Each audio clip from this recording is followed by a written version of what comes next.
I was talking about ways to really reach people and what happens when you share something that you really care about yourself and somebody else actually feels it. And you could listen to me rambling on about this for hours, but I think you want to hear from somebody who I know for a fact knows how to pull that off. That's Manu. Manu Intiraymi, hi. Yes, I've practiced. Hi, Jessie. How are you? Not bad. I practice too. Oh. I'm pretty good at saying Jessie. I can say it over and over again. Jessie. See? I did it. Jessie. I did it again. Hey, you've been up to some good stuff, haven't you? Yeah, I have. I've been up to some bad stuff in my life too, but for the last few years here, at least the last 10 years, I've been up to some pretty good stuff. And a lot of it has to do with good acting. It's fairly recent too, and then people should take a look at it. Yeah, there's a lot of good projects on the line. I've been really, I haven't been blessed like Leonardo DiCaprio or anything the last 10 years, but there's definitely a lot of projects that are still out there to come out and a few that have come out this year. And I've been pretty lucky these last 10 years. I also started producing myself, and so I've made a couple films, and that's kept me busy in between other acting gigs. And recommendations for people who want to see some good stuff? Wow. Well, see, I'm pretty hard on myself. I'm not so sure I've made anything great. It's good. It's watchable. I'm still learning as a producer. And what I've learned the most is that making film, cinema quality experience for indie type budgets is very, very difficult to do. But I made a film called Benjamin Troubles that's on Amazon around the world and a lot of other platforms. It's pretty easy to see. I also have a film that just came out called Fifth Passenger. That's a science fiction thriller with a lot of the Star Trek cast, and maybe the Leapers like crossover and watch a little Star Trek as well. It's a fun movie. We've got Doug Jones in it, and we've got Tim Russ and Armin Shimmerman and Marina Sirtis and myself and David Bradley Lim from the show SWAT. It's a neat story. It's about in 2151, the Yellowstone caldera erupts and it causes this gigantic dome to be built, and people inside the dome are like the rich and the elite, and everybody else is basically just trying to get either inside the dome or on all these massive spaceships that are leaving Earth. Mm-hmm. And then one of these massive spaceships that have all the poor people on the ship, they're referred to as roaches, basically. And by that time, there's no real racism anymore, but there's definitely like rich and poor, and that's the only sort of snobbery going on. There's still nothing them going on. Yeah, and so this gigantic spaceship has an accident, and a couple people from different class systems all end up on the same first-class escape pod, running out of air, running out of water, and running out of life. And it's interesting. It's told through this neat storytelling mechanism that we call a memset. That's a thing on the spaceship that records your memories. And so when a spaceship docks, you can experience anybody's memories that was there. It was a neat script to read, and the first time I read it, I knew that I wanted to get it made. And 7 years later, the story is long, but we got it up on Indiegogo, and the sci-fi fans supported us and got us our first money. And then we were able to find more money and match funds with other people and finally get this thing out there to the world. And it's out in like 16, 18, 20 countries now. It keeps getting sold to new places. So I hope you guys check it out. It's called Fifth Passenger. You can get it pretty much anywhere, and you can order the DVD at fifthpassenger.com or at epic-pictures.com. Also, if you want to watch a free movie that I did, it's really beautiful, and I hope that people take the time to watch this movie because it touches your heart. Yeah, guys, watch that one. It's called Instant, Instant, and it was made by Rod Roddenberry's company, Roddenberry Entertainment. And it's a short film. It's 22 minutes. It's an excellent story. It was one of those things that really for me, it was like a once in a lifetime experience. It was only 1 week. We shot it for 1 week, but actually 5 days is all it took to shoot. But it was 5 really magical days, and it took another, number of months or a year at least to finish the final product. But it touches your heart, and not many times as an actor I mean, I might have done 60 jobs since I was 18 years old. That is one of the most powerful, heart-touching things I've ever made, I think. And it's free. So you can see it at roddenberry.com. You can see it at instantthemovie.com, and it's on YouTube. And if you do see it, the frustrating thing about making a powerful movie that's that short is that there's no real place to market it. And so not many people are going to get to see it unless sci-fi fans watch it and share it on their social media. That's the only way that we're going to get it out and around the world. So if you see it and you enjoy it, please take the time to share it with others. It's free. It's not going to cost you anything. And I promise you it will get through to you. At least 90% of the public, it'll hit their heart. Indeed, there's some really good bits in it. And I can talk about it. You can't talk about it without spoiling it, but definitely huge thumbs up. Yeah, it's great writing. It's just a really nice piece. Everything about it was done right. I don't have anything to complain about. Like most of the stuff, even the big budget television or big budget films that I've done, I have something where I'm like, that could have been done better, or we really messed up here, or we really messed up there, or I wish we would have done this. That film was just downright good all the way across the board. All the way to the set dressing, even not many people notice that, but well, the dress that set, nice. Yeah, beautiful, simple, but also, just the way they lit it, the way the quality acting, quality storytelling, the DP, the photography is really subtle and simple, but he really could have overdone it, and he didn't. Yeah. You can get to serve the story. Yeah, there were all these moments like in that film that I picked in my head that I was trying to get across as an actor, and you can only hope that the people that are filming it and doing the sound design and the color correction and all those things, you can only hope that they're doing what you hope that they're doing in my head. Like for one thing, I don't think this gives away any of the story. I kept as the character, I kept looking up at the clock that was up at the bar. Mm-hmm. And to me, every second of that clock was super important to me. And there wasn't anything in the screenplay that said that. And so I think the DP saw what... They picked that up. Maybe. I don't even know how it worked, but it did. Mm-hmm. And so that's really neat when a choice you make as an actor, you see that the whole team is on the same page. There's a magic thing that happens in good filmmaking where the costume designers, the set designers, the scripty, the director, everybody is kind of, somehow you get all these artists. I liken it to imagine if you got all the great painters together and you gave them one canvas and you just said, make something beautiful. It's really hard to make a great film. Mm-hmm. And there's a rare moment where everybody is serving the story, and I think everybody did on that movie, so it was really neat to experience. Yeah. And neat to watch. Yep.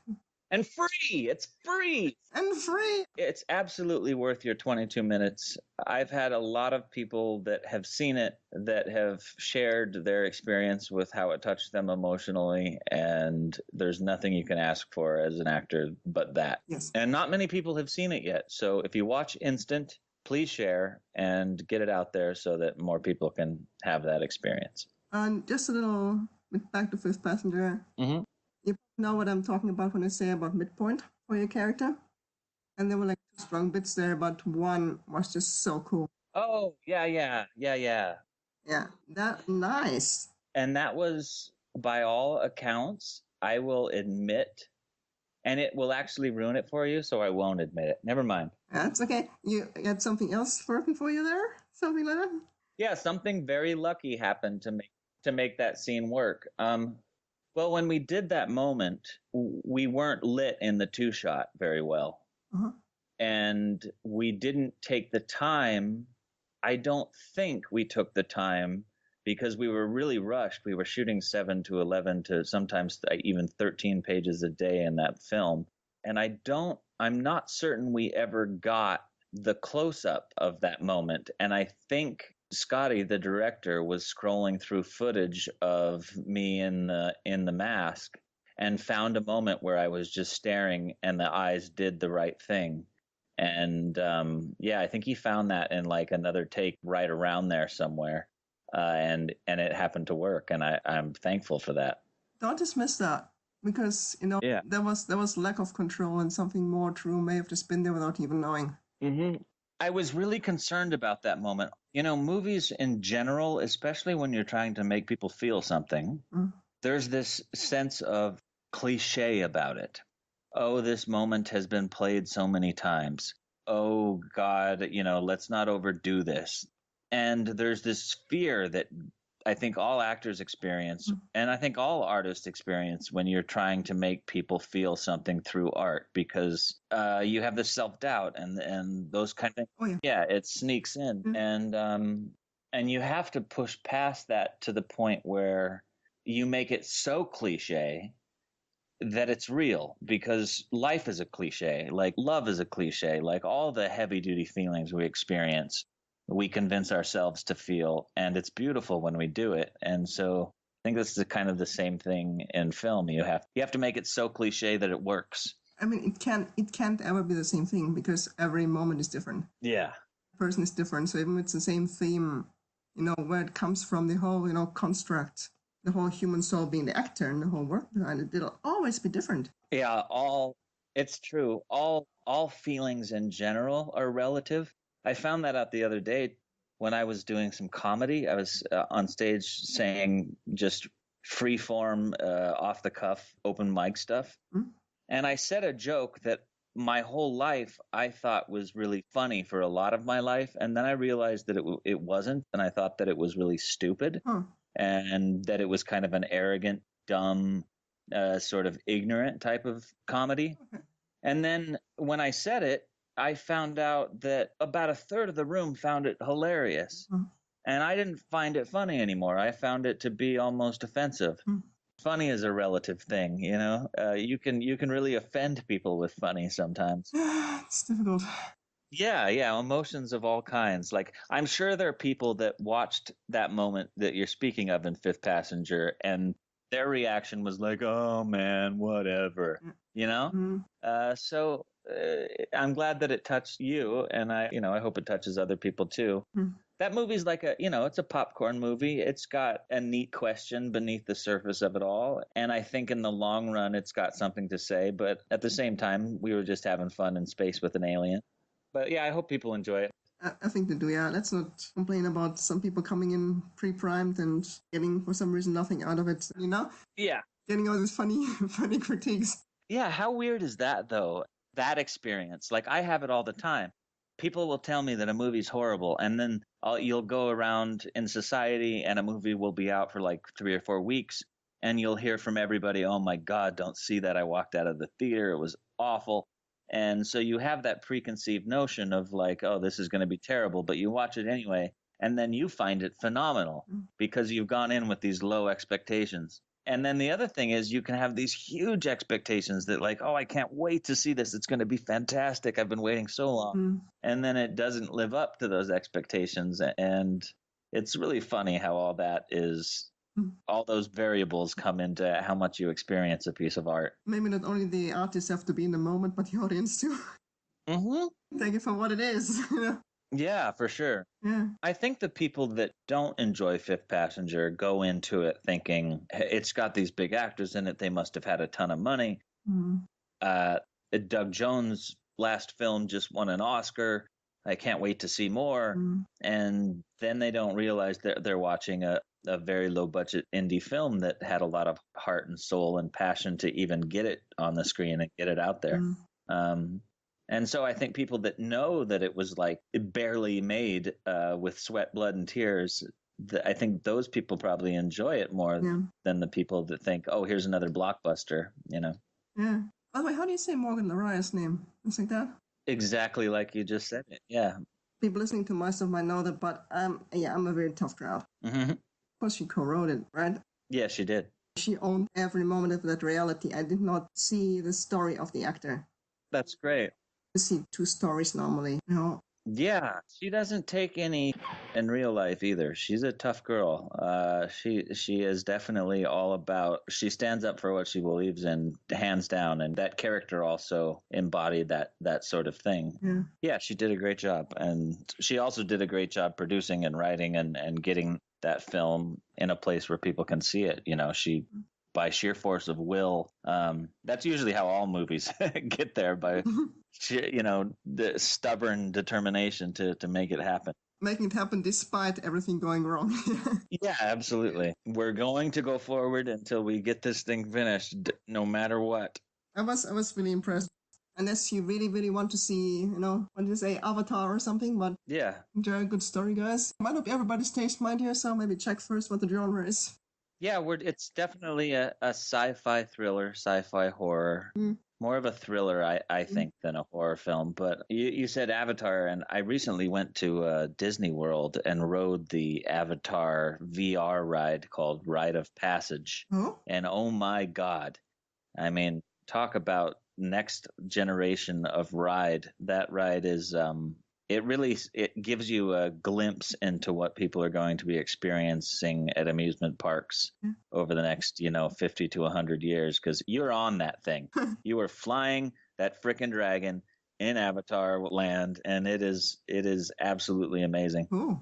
And when you're in it, like I for a moment I'm flying on the dragon, and for a moment I have this thought while I was on the ride that, oh my God, how many millions of dollars went into this ride, or and this experience is so realistic.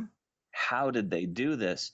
And so I had to step out of the moment for a second and turn my head and try to see how they were making me feel these sensations. And when I got a peek, if you lean out and look to your right or your left, you can see the machine that they've built to get all these people on it. And it's so scary to see the machine itself. Oh. that was as big of a rush as the experience. Yeah, it was like, oh my God, where am I? Dragon tag. I went right back to the dragon. I was like, okay, that's too much.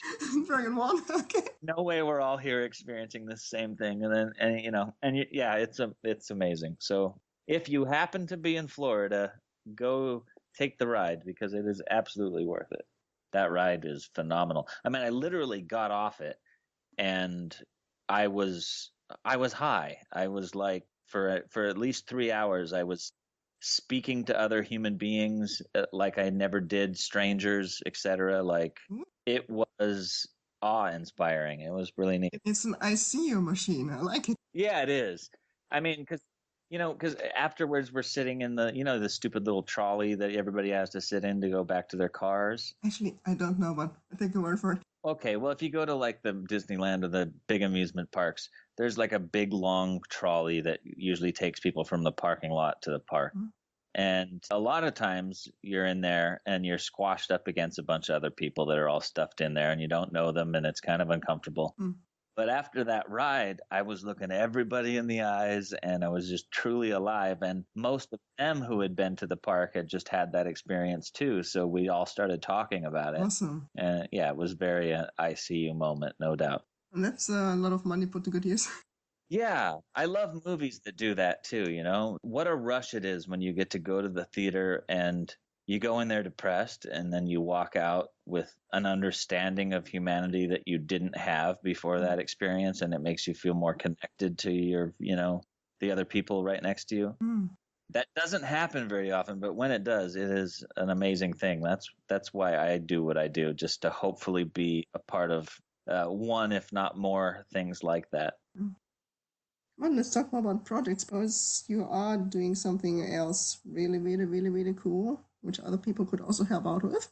Yeah, right now I'm working, and for the last couple of years, I've been working on a science fiction anthology series called The Circuit Urbiessa. It's 10 stories, 10 episodes, one season of a science fiction anthology that every single episode takes place in the futuristic city of Urbiessa.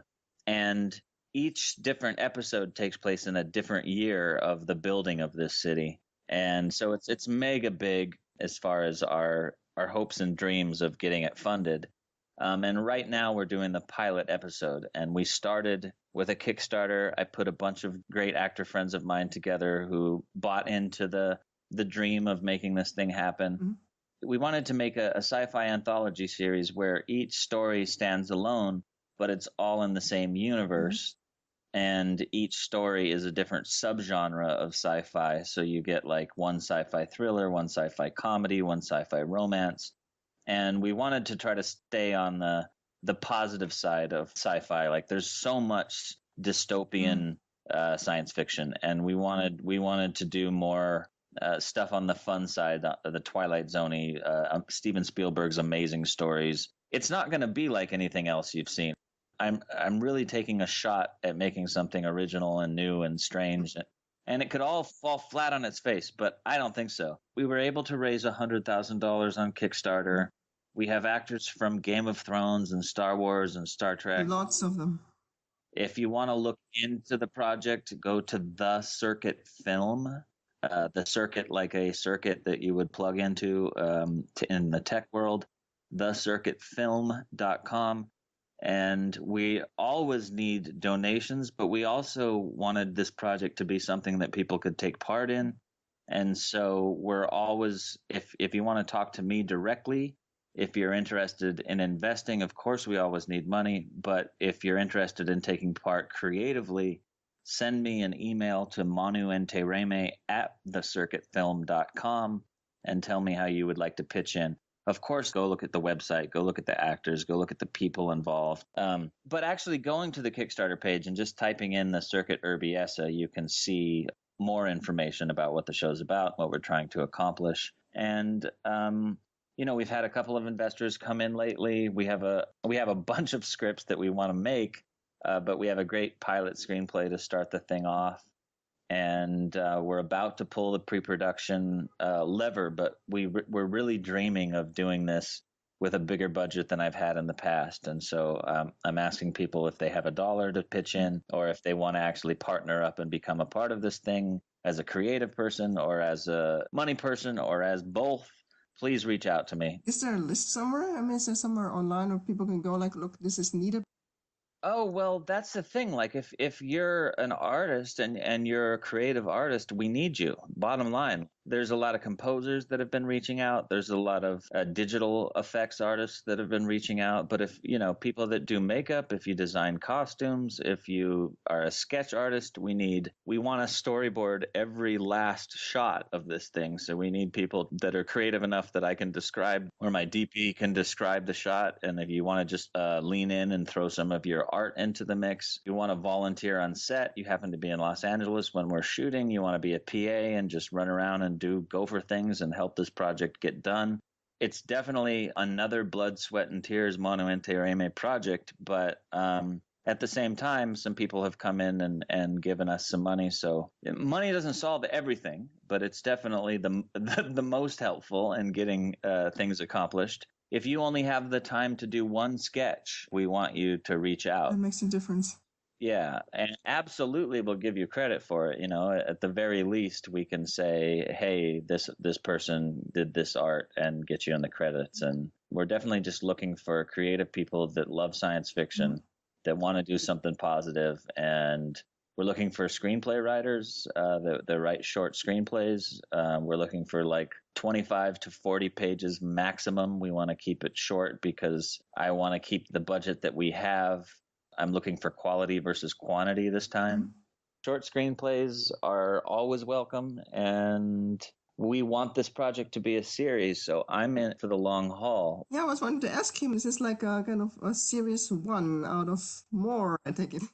Yeah, I mean, we're going to shoot the pilot episode, and hopefully we're going to be able to shop that around as a sizzle reel and get one of the major streaming networks or cable networks or regular network TV to pick it up. Preferably, I would love it to be on Netflix or HBO or one of those, big companies that really make the cutting edge, big budget stuff. Yeah. So yeah, we're throwing our hat in the ring to try to get a series out there. And if we failed in that endeavor, we're still going to go back to Kickstarter and back to the crowd and crowdsource an episode 2. And I'm not going to stop until this thing gets built. So we're right in the beginning still, but production's not too far away. We haven't picked a date yet, but we're very close on the script. So we'll be announcing the pre-production soon, and then we'll announce production, and we'll be making it. Cool. I think it's going to be really neat to see the city change compared to the genre of the story that we happen to be telling. I mean, they're all going to be science fiction, and they're all going to take place in this same city, the same world, the same mega city. But if it's a noir tale, then the city's going to look a little different in that tale than it would if it was a buddy comedy story. But the fact that all these genres will be taking place in this city, it'll also be fun to see when the stories bump into each other in the slightest little way. They're not all going to tie together. It's not that type of show. But I think that some of the stories will rub edges a little bit, you know? Could be absolutely beautiful, and we're aiming for, home run 10 plus, wow, no one's ever seen anything like this. Or it could be totally crazy, like wow, there's way too many genres going on here, what are these people thinking? I don't know yet, but we want to make it, and there's a bunch of people on board, a bunch of great talented people in all the departments, and we're looking for more. thecircuitfilm.com, and reach out to me, Manu Intiraymi, at the Circuit Film, if you want to help. Awesome. Of course, it's all acting, storytelling, and so on. It does, serve a purpose. Well, yeah, in the end, I act because I think that not only acting, but storytelling in general, but novels, television, good cinema, bad cinema, I believe that it brings us closer together as long as it's not like propaganda, Mm-hmm. But, good cinema to me, good storytelling always shows you a point of view of another human being that you're not in their shoes, but you get to wear them for a while. Very Quantum Leap. Yeah, right? Quantum, exactly. Like that story was so great that literally that's what he was doing every episode. A translation job almost, yeah, because he is of the, group, which is usually the most fortunate, and he gets to see the groups which are not. I love that you guys have a club that keeps Quantum Leap alive. I loved that show. What a great concept. Are they bringing it back? I heard some. Well, there is apparently a movie script finished. Aha. But good to go. Whether or when it's happening, all the fans are guessing. Mm-hmm. We're waiting, and we're hoping for a new show, and well, we're all rooting for it in any case. Oh, boy. You got it. I love that show.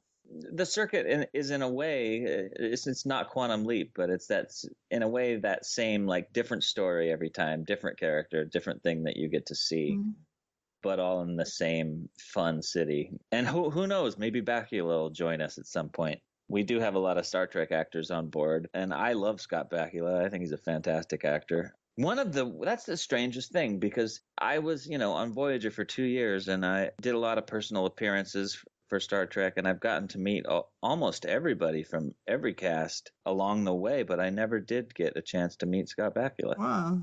Yeah, I haven't met him yet.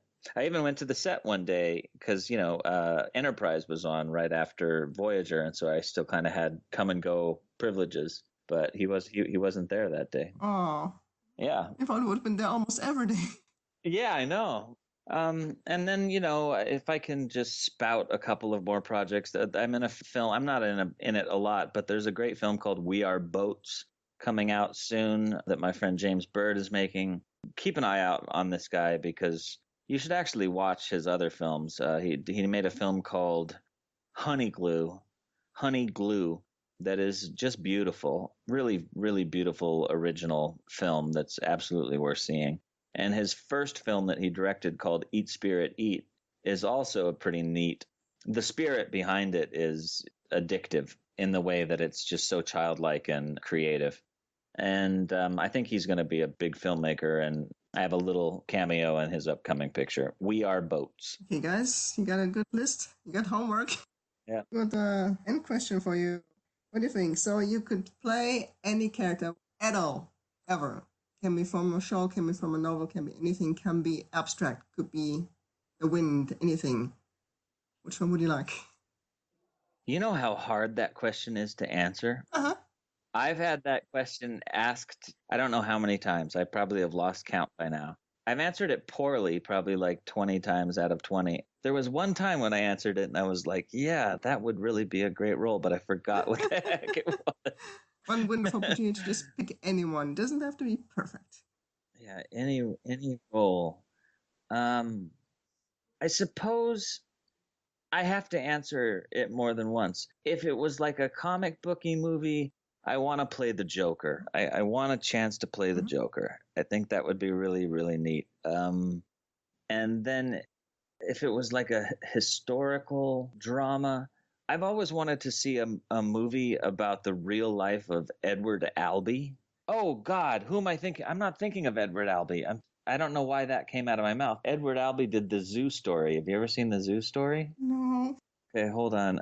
The Zoo Story is a fun little short theatrical piece about this really crazy guy that sits next to this really supposedly sane, straight society person. Like crazy homeless man sits next to super straight Wall Street guy on a park bench in the middle of the day.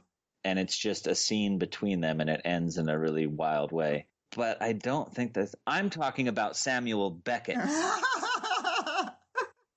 And of course, the leaper is called Sam Beckett when it's done. Are you serious? Yes. Oh, that's fantastic. Maybe named after him. Yeah, I think they probably did. They probably did. So you want the other Sam Beckett? Yeah, I want to play Samuel Beckett, and he wrote "Waiting for Godot," and it's a really strange play. I'll read you the little Wikipedia thing. I played one of the characters when I was kid, like when I was 18, in a play. I played Estragon. So listen to the breakdown. Waiting for Godot is a play by Samuel Beckett in which two characters, Vladimir and Estragon, wait for the arrival of someone named Godot who never arrives. And while waiting, they engage in a variety of discussions and encounter three other characters. Waiting for Godot is Beckett's translation of his own original French play, En Attente. Maybe? Yeah, there we go. Is subtitled. The original French text was composed October 1948. And it appeared at the Théâtre de Babylone in Paris and the Royal National Theatre in 1990, the most significant English language play of the 20th century. It's a phenomenal play. You should read it if you've never read it. Yeah, I should catch up on that one. But the guy that wrote it his life was also super interesting. And for him it's all like abstract theater. It's very strange stuff, you know? All of his plays. I don't know if he ever wrote one that was normal. Okay. So I would love to see a movie that dug into his real life and what he lived through in order to come up with those strange characters that he wrote in theater. And I look like the guy, I think. Really? I looked at him and I went, hey, I look like that guy. Maybe I should play him. You should write it. Good. I think I'm 40. Maybe it's time. After the circuit, maybe I'll do Samuel Beckett's life story. That's what I started out doing. Why not, right? That was the first intense big production that I was ever in when I was a young man, and so why not turn around and thank the guy for getting me started? Yeah, so I'd play Samuel Beckett. There we go. I answered. I did. You did. Yeah, I'm kind of happy with the answer for now. The fact that it's Sam Beckett, that's really funny. I think that was a good answer. It's hilarious. It's perfect. And I really didn't plan that, so that's... Nope. Maybe. Or I'd do that. Forget the Sam Beckett movie. Since Scott's getting older, maybe I'll do the reboot. I'd take the Samuel Beckett role in the reboot of Quantum Leap. That's a good one. Brilliant. It's been actually quite tricky and hiccuping to finally get this interview together, but... We did it. Thank you for the interview. Also, thank you for supporting the projects and getting them out there. I appreciate it. Oh, awesome. And thanks for the conversation. Guys, bye-bye. Thank you.